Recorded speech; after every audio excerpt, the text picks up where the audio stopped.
साधक को सिद्ध मन से एक ही आत्मा का बुलाना हो, चुपचाप एकचित्त होकर ध्यान करें। यदि रात्रि का समय हो तो मोमबत्ती की रोशनी को जरा विशेष करें, फिर जरा देर बाद रोशनी को कम कर दें, यानी धीमी जलती रहे, जिससे कि अब एकाग्रचित्त हो जाएं। थोड़ी देर बाद साधकों के शरीर से एक प्रकार की सनसनाहट पैदा अर्थात आत्मा का प्रवेश उनके शरीर में होगा और वह आत्मा साधक की उंगलियों के पास करती हुई विद्युत चीजों में प्रविष्ट होगी। उस वक्त साधक की उंगलियां कांपने लगेगी और दृष्टि स्थित हो जाएगी। साधक चित्र लिखित सा दिखाई देगा। उस समय प्रश्न करें कि यदि इस मंत्र में किसी भी आत्मा की शक्ति आ गई हो तो मेरी ओर मंत्र का पाया ऊंचा हो जाए। यदि पैदा हो गई हो अवश्य उठ जाएगा, यदि ना उठे तो सिद्ध और तीनों साधक कुछ समय तक उसी आत्मा का ध्यान करें। सिद्ध ना हो तो कदापि निराश होकर छोड़े नहीं, पर जब सिद्ध हो जाए तो मंत्र का पाया उठने लगे, यानी आत्मा उसमें प्रवेश कर जाए। तब सिद्ध को चाहिए कि उनको मालूम करे कि यानी आप हिंदू हैं तो 3 बार पाया गिरे।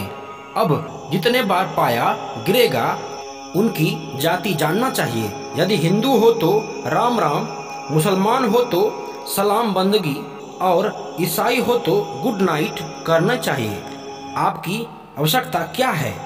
जितने बार की आवश्यकता हो उतने ही बार पाया गिरे और जब आवश्यकता मालूम हो जावे तब कहे। यदि आप पढ़े लिखे हैं तो 1 बार पाया गिरे, उर्दू पढ़े हैं तो पाया 2 बार गिरे, यदि अंग्रेजी पढ़े हैं तो पाया 3 बार गिरे।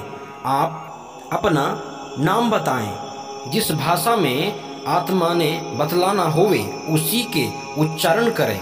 जिस पर पाया गिरे उसी अक्षर को लिखें और फिर आदि से शुरू करें। जैसे कि आत्मा का नाम स्वरूप है और नागरिक है, अपने पास कागज से अक्षर को लिख करके अपने पास रखें। जबकि रो आवेगा उस समय पाया गिरे इस प्रकार म पर गिरेगा। इसी प्रकार गिरते 2 नाम पूरा हो जाएगा।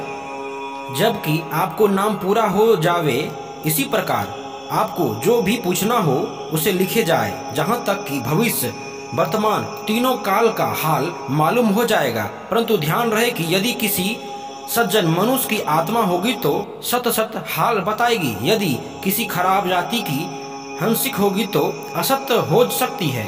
जब आत्मा से अपने मतलब के सिद्ध कर ले तो आत्मा से आप वापस जाने की प्रार्थना करें।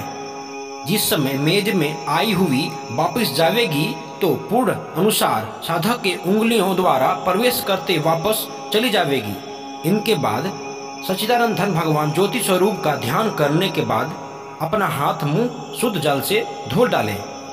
आत्मा को बुलाने के लिए ये दूसरा उपाय है। वह यह है कि पिलांग चित्त मंत्र यानी करामती मेज के नीचे शीशे को गिलास में साफ पानी भर कर रखें। उनके समीप एक मोमबत्ती जला दें। मोमबत्ती के जलने में जिस वक्त प्रकाश गिलास पर पड़ेगा उसी वक्त आत्मा का आवाहन होने लगेगा। पिलांगत चित्त मंत्र पर यह प्रयोग रात्रि को 8:30-9 बजे शुरू करनी चाहिए।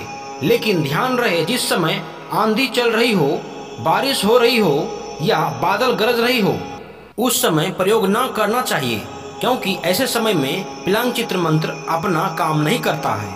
क्योंकि यदि बादलों की गर्जनी हो रही हो तो बिजली चमक रही हो तो उस वक्त आत्मा वापस चली जाती है। साधकों को यह बात कभी नहीं भूलनी चाहिए।